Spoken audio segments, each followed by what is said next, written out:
The dog and I are here at the back of Longley, which is itself at the back of Hobart. And we're here because of these strange concrete cones.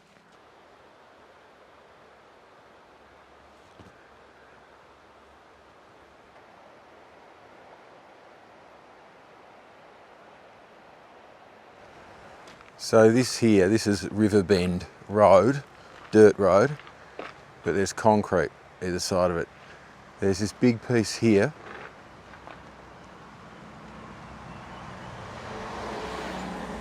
You got the main road up there, Ewan Road. Truck just went past. There are these concrete cones hidden there in the bush. So this is a ruin, but what is it a ruin of?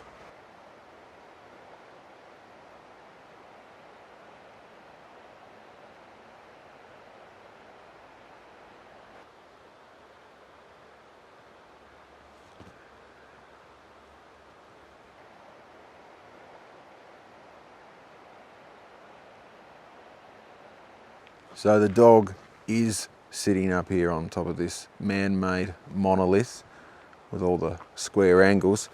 The concrete's here because it formed part of a larger object. You can tell that bits of it are missing because there's bits of it coming out the side here. There's graffiti on this thing now. There's recent stuff that's been made with spray cans, but there's graffiti of a type that was put here when it was originally built, and that are the names of the people that you can assume built this. Amongst all of this, there are three letters here, RAE, Royal Australian Engineers. This is an anti-tank line that was built in 1942 during World War II to stop Japanese tanks invading Hobart. You've got these cars that are going past up on the main bit of Ewan Road these days, and you can probably suspect that they don't know that this is here. It's not a secret.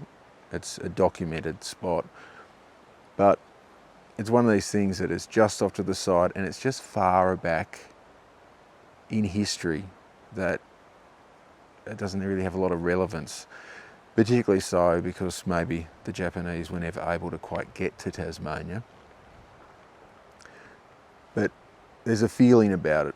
You come here, it's a bit over 80 years ago now. That's about how long a person lives for. So something about it being that far back in time.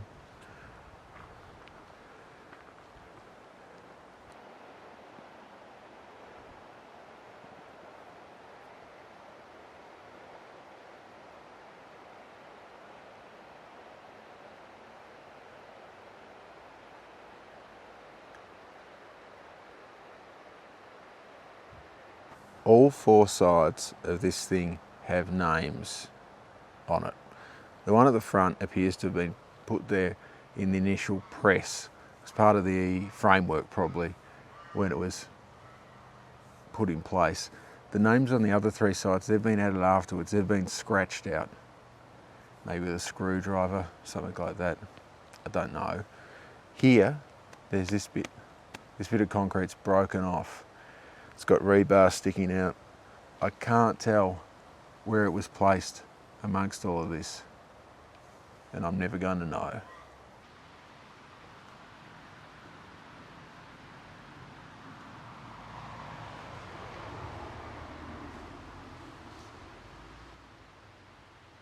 On February 19th, 1942, Japan assaulted Darwin in the Australian Northern Territory, killing 236 people, injuring 400, destroying 30 airplanes, sinking 11 vessels, damaging much more.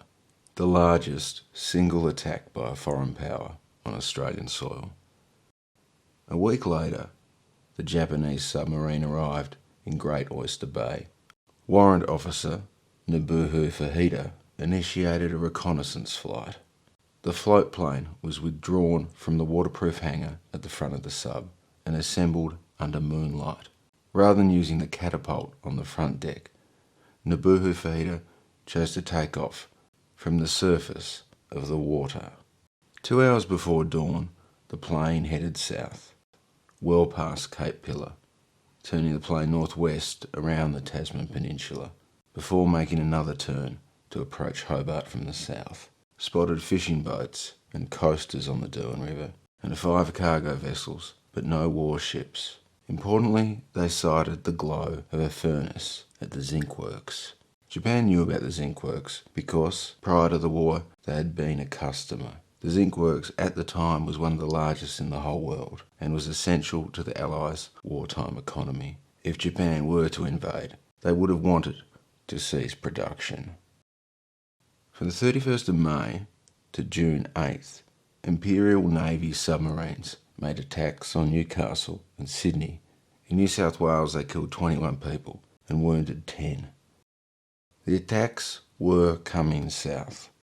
The port of Hobart was already somewhat protected by existing fortification as well as additional artillery, and so there was a fear that Japan would make a land invasion elsewhere, perhaps down the coast, entering at Orford. Contingency was made, with blasting explosives ready to detonate along the face of the cliff on the Tasman Highway. Another potential landfall could have been in the Northwest Bay. From there they might have taken the Huon Road all the way to Hobart. Simulated warfare was practiced, as seen here on Huon Road at Longley. Some people believe there were several anti-tank lines built in Tasmania, but the only known one remaining is the one at Longley. Some claim that there was a hidden military base nearby. Others suggest that the opposite side of the road was covered with landmines. Some people believe that this was actually all only for training and that there were no other anti-tank lines built in the state. It's all rather unclear. There's a half dozen of these cones right here next to the road, and around the cones there's this stuff.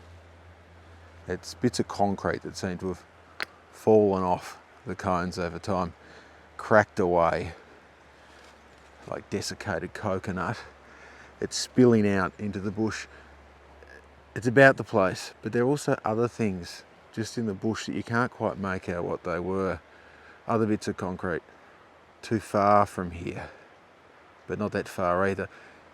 Obviously, this overall structure was larger at one point, and it would have almost definitely been demolished at the end of the war. And these bits probably weren't demolished just because it was too much work to do. There was no After need. the US naval victory at the Battle of Midway in early June 1942, Japan's capability to invade Australia was removed after their main aircraft carriers were destroyed. So during the war, the Japanese wanted to invade Australia, and the Japanese Navy really wanted to invade Australia. It was actually the Japanese Army that talked the greater force out of doing it. Japan had diplomatic connections to Australia well into the war, and through those links, they would have known about this sort of stuff. They would have known that Australians were prepared.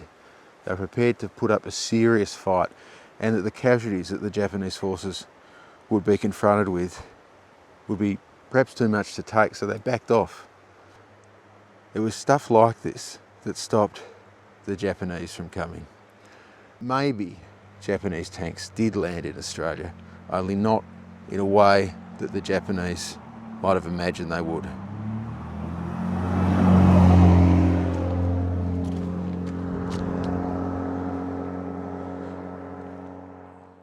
Japanese tanks were not very good to begin with. It was a type of technology that they weren't good at. They were destroyed and captured by the Allies. Some of the tanks were then taken to Australia for testing and research, being stored in Queensland. Today, one can see such a thing found at the Royal Australian Armoured Corps Museum at Puckapunyal.